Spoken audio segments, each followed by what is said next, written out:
Welcome back. I'm Trevor, and today I wanted to go in depth and give some ideas that I had on a recent tutorial that I saw on Steve Carlin's page.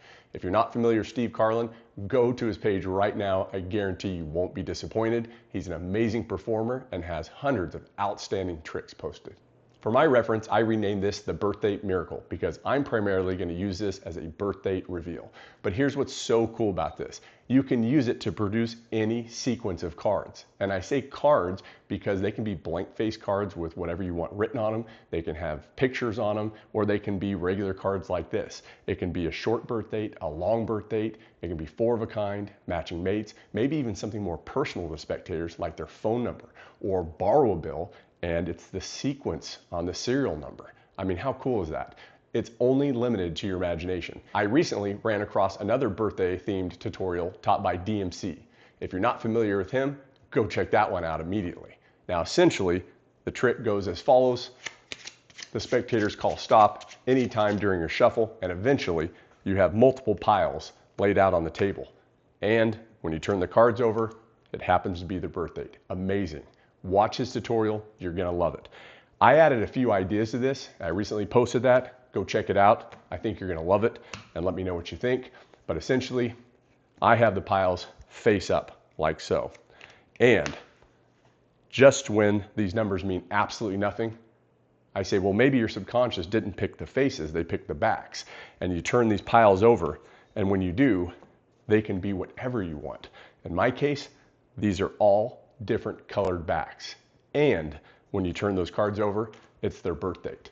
So check that out and let me know what you think. Now I'm going to continue performing both of these tricks, but I'm currently leaning more towards the Birthday Miracle only because I think it has more layers and it's just a little bit more deceptive. Do yourself a favor and please go to Steve Carlin's page and watch the tutorial on this trick. He is an amazing teacher and does a way better job than I'm doing. I'm just adding my thoughts on the trick, that's all.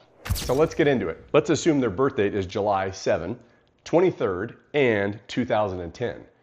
But let's say we don't have a single digit here. Let's say it's multiple digits, like they were born in 96. Remember, that's okay because we can use as many numbers as we want. But there would be a different ending with this, which I'll get back to in a little bit. But in this case, let's start simple and say it's 2010. We're going to get these cards from our matching deck. And then we're going to get the same values, but from a different colored deck. And we're ready to begin. I'm going to collect these just like so. So where the 7 is on the back. And then instead of putting that there, we're going to take 3 random cards. I just picked the court cards so it's easy for you to follow. They stay face up and the final reveal goes face down. Now that we're in this position, they simply just go on the top of the deck. Or if you watch my recent tutorial on the card box retention system, I would turn these face down, and this card box isn't set up for it right now, but these would slide right into that retention position under the cellophane. And this is off to the side, and you can go through any amount of tricks that you want. And if you want to save this for the end, the deck just gets set down on top, and then whenever you're ready to get into it, you just pull that out and the deck away, and you're ready to go. And that is in position. So watch that tutorial if you haven't. I think you'll really like that as well. Now that we're in this position here, the deck set up and ready to go.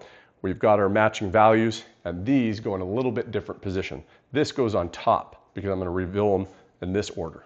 So 7, 2, 3, and the final card will go face down. And then this will go into the card box.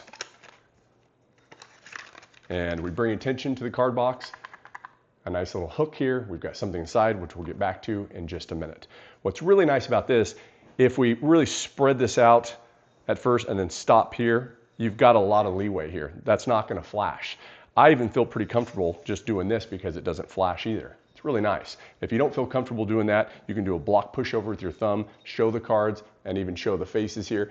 But I don't like to come down and push them together because I don't want this to flash here. If I'm going to do that, what I like to do is come together here and put my hand over in this position so I know that I'm not flashing. Now we're ready to move on. From this point, I talk about that they've probably seen a card trick before where the magician had them pick 1 card, maybe 2, or maybe even 3, or maybe they haven't seen that. What I'm going to do here with this time misdirection is this false cut, right? Nothing's out of position now. And I might even just add in another cut here just to throw them off track in case they were following that. At this point, I'm going to dribble through the cards and they're going to call stop. It doesn't matter. They can go anywhere they want. I just like to try to get it towards the middle, which I'll explain in a second. And once they stop, call attention here first. You're going to say, now you stop me right here on these random cards, but first, and you're going to turn this over and set it on top, I want you to see that if you had gone any further up in the deck, you would have gotten any one of these random cards because they're all different and they're all mixed up. Now, what I'm doing here is I'm using my finger underneath to keep these cards here and just push off one at a time, because what I don't want to do is that and flash. So I'm pushing those off one at a time. Keep these in your hand, and now again, using these fingers curled underneath. In this example, we've got 3 cards, right? So 1, and you're just thumbing off slowly there, 2 and 3, preventing you from spreading over. Now these go right back on top, and you set this down like so. Now we'll get back to the card box. We get back to the card box, and we say I have something inside. You open it up, and you say 3 predictions. You're going to miscall it. Or you're going to say however many cards you have here. You're going to, again, thumb off just the top card. Say I've got a 7. I've got a 2. And why I'm doing this is because I'm going to say and I've got a 3, and I'm going to split that and go, oh, that's weird. Looks like I have an extra card here. I'm not sure what that is, but I'll get back to that in just a minute. And let's see how you did. You turn these over, and of course, these match exactly. Now, maybe they figured out, my puppy, maybe they figured out that, say hi, maybe they figured out that it is their birth date, or maybe they haven't. So at this point, you're going to say, well, let's see what this card is. And you turn this over, it's a 10. Oh, that's right, your birth date, July 23rd, 2010. Let that settle. Amazing. But the trick's not over. Let's take it one step further, just a snap, and you spread these cards out, and there's 1 card face up in the center, the matching 10. So why does it matter where they call stop in the dribble, like I discussed before? I'll show you why. Let's start off and reset here. 3 random cards face up, the 10 face down, and we're reset, ready to go. We dribble, and they go all the way maybe towards the top right there. Again, you could just, if you feel they're just going to be difficult, you could just go like this and just go, okay, you got to call stop sooner. Always an option. But let's say they go maybe towards the top right there. We still turn the cards over, same process. We go through, you didn't pick these cards, you picked 1, you picked 2, and you picked 3 cards, and these go back on top. Now I think you know where this is going, because when I spread these cards out, it's all the way at the top. That's okay. The best way for me to put it though, it's just not aesthetically pleasing. So what I would just do is just take some extra cards and just cut them and set these down. Then at the final reveal, that card is in the center. I think that just looks a lot better. Just an extra little thought I had there. Now for my final thoughts, and the part I'm most excited about, the creativity portion. If your final card or reveal does not encompass a singular number or reveal that you want, just get rid of it. Remember, we can do anything we want here.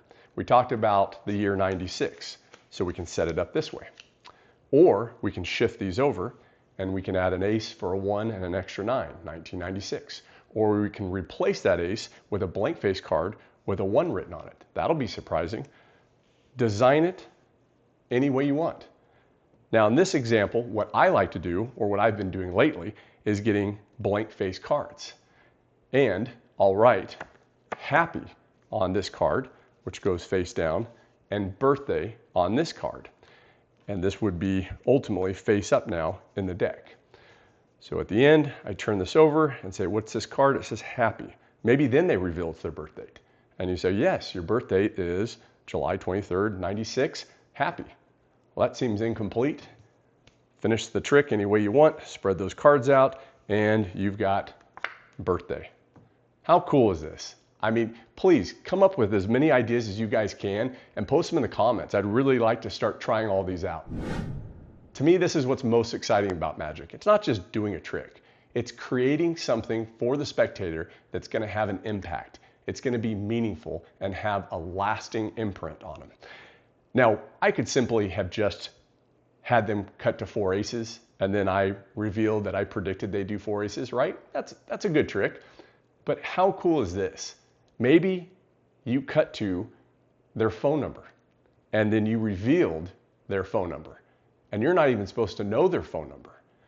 And let's just take it a step further. Let's say the final reveal says, listen, and then you spread the deck out, and this card says, ring, ring, and you have a stooge call their phone at that exact moment. I mean, so many ideas and possibilities here. Be sure to stay tuned, because later this week, I'll be sharing something a little different. I'll be looking back at nearly 30 years of magic and what I've learned along the way. I really hope you guys liked this episode. Let me know in the comments, and I'll see you next time in the Magic Lab.